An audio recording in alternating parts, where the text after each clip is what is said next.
Завоевать 4 золотых медали на чемпионате мира было сложно. 6 моих соперников были достойны, но я их смог выиграть. Я занимаюсь тэквондо более 5 лет и иду дальше к своим целям. С 22 июля по 27 июля в городе Алейн, Объединенные Арабские Эмираты, проходил чемпионат и первенство мира по тэквондо ГТФ.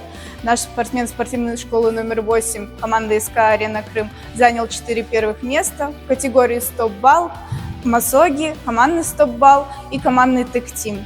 Он выступал в возрастной категории 10-11 лет, вес 43 килограмма.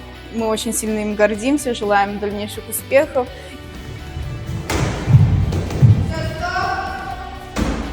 Это были его первые такие выездные масштабные соревнования в столь раннем возрасте. Позвонил мне после того, как выиграл.